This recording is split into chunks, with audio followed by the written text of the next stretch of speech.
Dear students,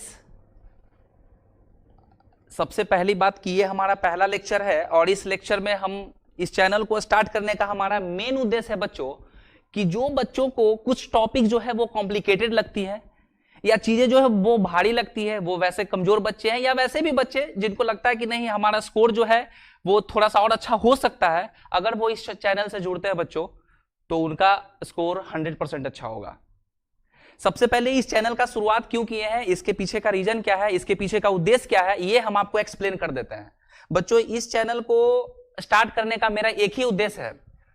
देखिए, as a teacher हमारा काम होता है, बुक में सब कुछ लिखा हुआ है, ये बात आपको अच्छे से पता है, तो एज ए टीचर हमारा ये काम होता है कि हम बुक की चीजों को आपको आसान भाषा में समझा दे ताकि वो चीजें आपके दिमाग में हमेशा के लिए याद हो जाए। और ये दावा है बच्चों कि अगर आप इस क्लास को कर लेते हैं और आप ध्यान से सुन लेते हैं तो फिर आपको बहुत सारी ऐसी कॉम्प्लिकेटेड चीजें हैं जो आपको आसान लगने लगेगा कि सब कुछ आसान हो गया है।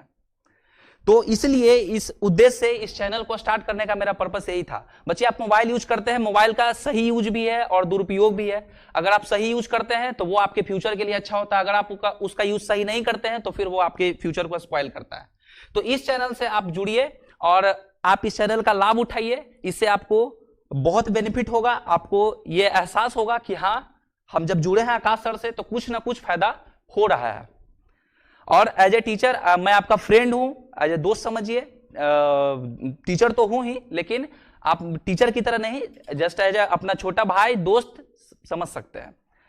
तो आप इस बात को समझिए। और हम लोग आज अभी सबसे पहले सब आपके मन में ये भी सवाल आया कि सर आप क्या पढ़ाइएगा इस चैनल पे।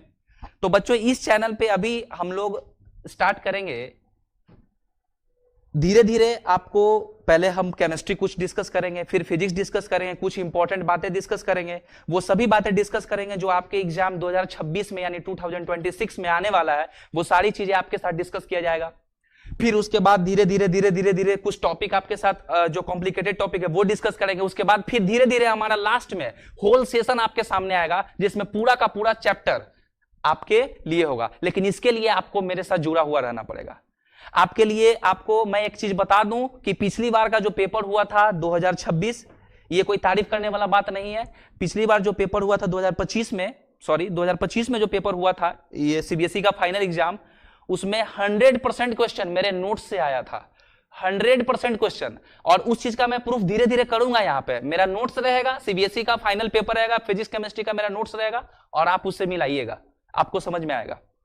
तो सबसे पहले आप अपने आप को इस चैनल से जोड़िए और उसके बाद फिर आप धीरे धीरे आप इंजॉय कीजिए। सब्जेक्ट को इंजॉय करना और कुछ नहीं करना है, जस्ट इंजॉय इट। इसको कुछ ये मान के नहीं समझना है कि नहीं हम कुछ पढ़ रहे हैं, इसको इंजॉय करो। अगर सब जैसे मैं केमिस्ट्री को इंजॉय करता हूं, फिजिक्स को इंजॉय करता हूं, वैसे ही आप भी इंजॉय करोगे मेरे साथ। लेकिन इसके लिए आपको मेरे साथ जुड़ा रहना पड़ेगा। तो आइए आज कुछ छोटा मोटा बात करते हैं। जैसे एक इंपॉर्टेंट बात है बच्चों, सबसे पहले हम लोग चैप्टर 1 पढ़ते हैं जिसका नाम है केमिकल रिएक्शन एंड इक्वेशन। तो चैप्टर तो आप लोग पढ़े हो या नहीं पढ़े ही होंगे, क्योंकि अक्टूबर महीना चल रहा है तो आपको पता है कि चैप्टर लगभग खत्म हुआ होगा। चैप्टर 1 तो एटलीस्ट पढ़े होंगे। आप जब चैप्टर पढ़े होंगे तो वहां पे टाइप्स ऑफ रिएक्शंस पढ़े होंगे, जिसमें 5 इंपॉर्टेंट टाइप्स के रिएक्शन है बच्चों। सबसे पहला कॉम्बिनेशन रिएक्शन है, दूसरा जो है वो डिकम्पोजिशन रिएक्शन है, तीसरा जो है डिस्प्लेसमेंट है, डबल डिस्प्लेसमेंट है, फिर रेडॉक्स रिएक्शन आता है जिसके अंदर ऑक्सीडेशन और रिडक्शन दोनों पढ़ते हैं।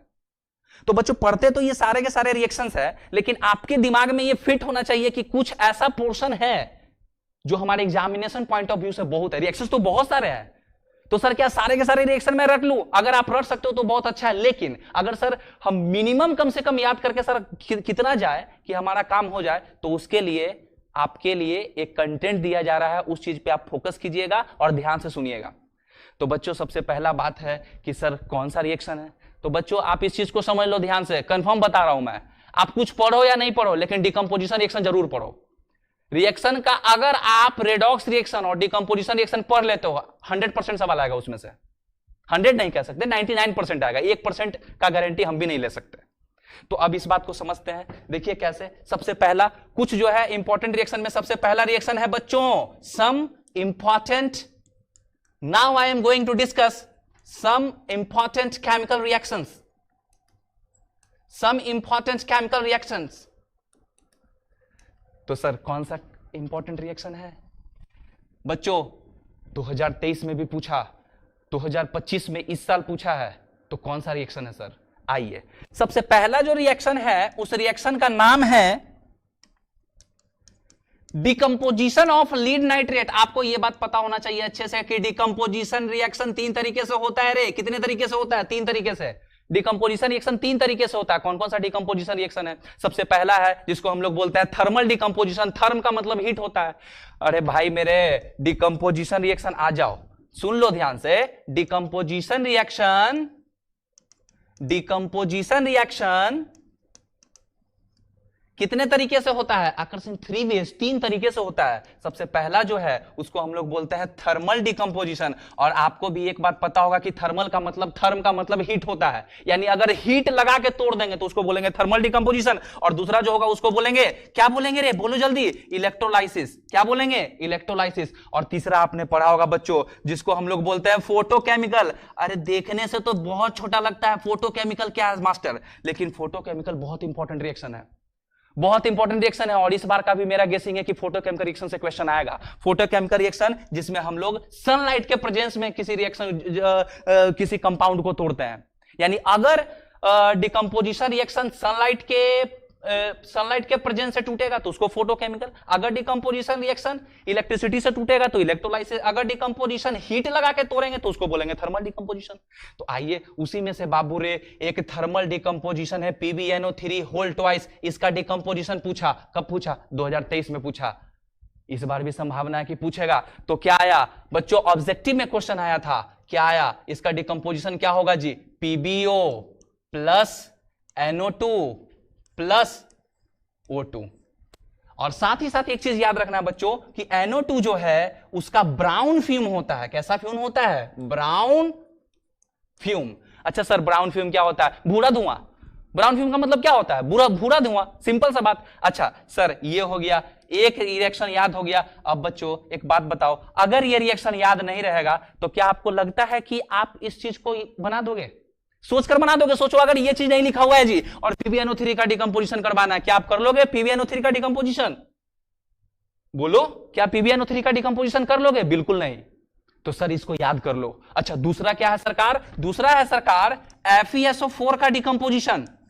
जब बच्चों FeSO4 का डिकम्पोजिशन करते हैं जी तो क्या बनता है? Fe2O3 plus SO2 plus SO3। ये जो दोनों डिकम्पोजिशन रिएक्शन है बच्चों, इस बार का भी मेरा गेसिंग है कि शायद ये क्वेश्चन 99% चांस है कि इसमें से दोनों में से एक रिएक्शन जरूर आएगा।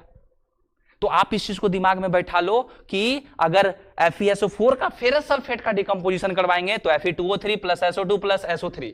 फिर बच्चों धीरे धीरे मैं कलर पे वीडियो लाऊंगा, क्योंकि कलर से भी क्वेश्चन आता है बच्चों, उसी में बच्चे फंसते हैं। तो आप इस चीज को ध्यान रखें। और अभी धीरे धीरे, अभी हम स्टार्ट किए हैं जस्ट कुछ इंपॉर्टेंट बातें आपको बताना। धीरे धीरे आपके लिए और भी कंटेंट आएंगे और वो बच्चों आपके लिए बहुत अच्छा होगा।